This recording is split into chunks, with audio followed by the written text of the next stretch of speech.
اس صورت کے بہت سارے فضائل بھی ہیں۔ رسول اللہ صلی اللہ علیہ وسلم نے ارشاد فرمایا کہ قل هو اللہ احد ثلث القرآن، آپ صلی اللہ علیہ وسلم نے فرمایا کہ یہ صورت ایک تہائی قرآن ہے۔ حضرت قتادہ ابن نعمان رضی اللہ تعالیٰ عنہ سے روایت ہے کہ ایک شخص رات کو قل هو اللہ احد کی بہت کثرت سے تلاوت کرتے تھے جادو سے بچنے کے لیے، تو رسول اللہ صلی اللہ علیہ وسلم کو بتایا گیا ان کے بارے میں، جس نے بتایا وہ سورہ یعنی قل هو اللہ احد کی اہمیت کو کم سمجھ رہے تھے، وہ سمجھ رہے تھے کہ یہ صرف سورہ اخلاص پڑھتے ہیں اور کچھ کوئی صورت نہیں پڑھتے۔ تو جب نبی صلی اللہ علیہ وسلم کو بتایا گیا تو آپ صلی اللہ علیہ وسلم نے فرمایا انہا لتعدل ثلث القرآن، یہ ایک تہائی قرآن کے برابر ہے، یعنی یہ صورت معمولی نہیں ہے، ہلکی نہیں ہے۔ یہ صحیح بخاری میں یہ روایت مذکور ہے۔ اور حضرت ابو سعید خدری رضی اللہ تعالیٰ عنہ سے ایک روایت ہے، وہ اس میں ہے کہ ایک شخص رات کو صرف سورہ اخلاص کی تلاوت کیا کرتے تھے نماز میں، تو ان کی شکایت لگائی گئی نبی صلی اللہ علیہ وسلم سے۔ شکایت لگانے والے نے یعنی شکایت لگانے والے کا مقصد شکایت نہیں تھا، ایک علمی بات پر مطلع ہونا مقصد تھا، تو انہوں نے نبی صلی اللہ علیہ وسلم کو بتایا کہ یہ صرف سورہ اخلاص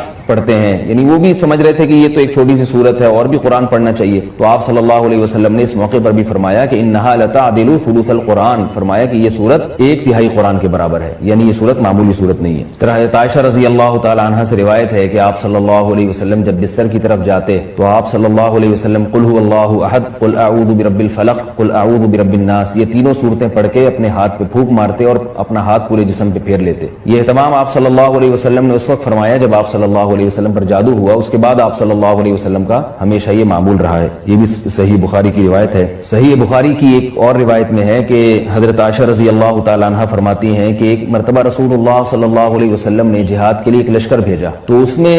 جو امام تھے وہ سورہ اخلاص کی بہت زیادہ تلاوت کیا کرتے تھے نماز میں۔ صحابہ کرام کا جب یہ لشکر واپس لوٹا ہے تو آپ صلی اللہ علیہ وسلم کو بتایا گیا کہ یہ سورہ اخلاص بہت زیادہ پڑھتے تھے نماز میں، تو آپ صلی اللہ علیہ وسلم نے ان سے پوچھا کہ تم یہ کام کیوں کرتے تھے، سورہ اخلاص تم اتنی زیادہ کیوں پڑھتے تھے؟ تو ان صحابی نے فرمایا کہ اس میں رحمان کے اوصاف بیان کیے ہیں، اللہ کی حمد و ثنا ہے، اور اس وجہ سے مجھے اس سورت سے محبت ہے، یعنی محبت ہے جس کی وجہ سے میرا دل چاہتا ہے میں اس کی بار بار تلاوت کروں۔ تو آپ صلی اللہ علیہ وسلم نے فرمایا کہ صحابہ سے فرمایا کہ ان کو خبر دے دو کہ اللہ بھی تم سے محبت کرتے ہیں۔ یہ بھی ایک سورت کی ایک بہت بڑی فضیلت ثابت ہوتی ہے۔ اور عبد الرحمن ابن ابزا رضی اللہ تعالیٰ عنہ سے روایت ہے کہ رسول اللہ صلی اللہ علیہ وسلم وتر کی نماز میں پہلی رکعت میں سبح اسم ربک الاعلی، دوسری میں قل یا ایھا الکافرون، اور تیسری رکعت میں سورہ اخلاص کی تلاوت کیا کرتے تھے۔ تو وتر میں تیسری رکعت میں سورہ اخلاص کا پڑھنا یہ فضیلت کی چیز ہے۔ حضرت عقبہ ابن عامر رضی اللہ تعالیٰ عنہ سے روایت ہے کہ میں ایک مرتبہ رسول اللہ صلی اللہ علیہ وسلم سے ملا تو آپ صلی اللہ علیہ وسلم نے فرمایا کہ کیا میں تمہیں ایسی صورت کی خبر نہ دوں کہ نہ وہ صورت اللہ نے تورات میں نازل کی، نہ ایسی صورت اللہ نے انجیل میں، اور نہ ہی ایسی صورت اللہ نے کسی اور مقام پہ قرآن مجید میں نازل کی؟ میں نے عرض کیا ضرور یا رسول اللہ۔ تو آپ صلی اللہ علیہ وسلم نے فرمایا وہ صورتیں قل هو اللہ احد، قل اعوذ برب الفلق اور قل اعوذ برب الناس ہیں۔ اور آپ صلی اللہ علیہ وسلم نے فرمایا کہ کوئی بھی رات ایسی نہیں ہونی چاہیے جو ان صورتوں کی تلاوت کے بغیر گزر جائے، یعنی ہر رات میں یہ تینوں صورتوں کی تلاوت لازمی کیا کرو۔ تو عقبہ ابن عامر رضی اللہ تعالیٰ عنہ فرماتے ہیں پھر پوری زندگی مجھ سے کبھی بھی ان تینوں صورتوں کی تلاوت رات میں نہیں چھوٹی اور کبھی بھی ناغہ نہیں ہوا۔ اور حضرت ابو ہریرہ رضی اللہ تعالیٰ عنہ سے ایک اور روایت ہے کہ رسول اللہ صلی اللہ علیہ وسلم نے کسی شخص کو قل اللہ احد کی تلاوت کرتے ہوئے دیکھا تو آپ صلی اللہ علیہ وسلم نے فرمایا کہ واجب ہو گئی۔ صحابہ نے پوچھا یا رسول اللہ کیا چیز واجب ہو گئی؟ آپ نے فرمایا کہ اس کی تلاوت کرنے والے کے لیے جنت واجب ہو گئی۔ یہ تو اس صورت کے کچھ فضائل تھے جو میں نے آپ کے سامنے بیان کیے۔ اس صورت میں ہمیں اسباق کیا ملتے ہیں؟ پہلی تو سبق ہمیں توحید کا ملتا ہے کہ اسلام توحید کے بغیر کامل نہیں ہے، بلکہ اسلام مقبول ہی نہیں ہے۔ آج بہت سارے لوگ اللہ تعالیٰ کو معبود تو کہتے ہیں مگر اللہ کے سوا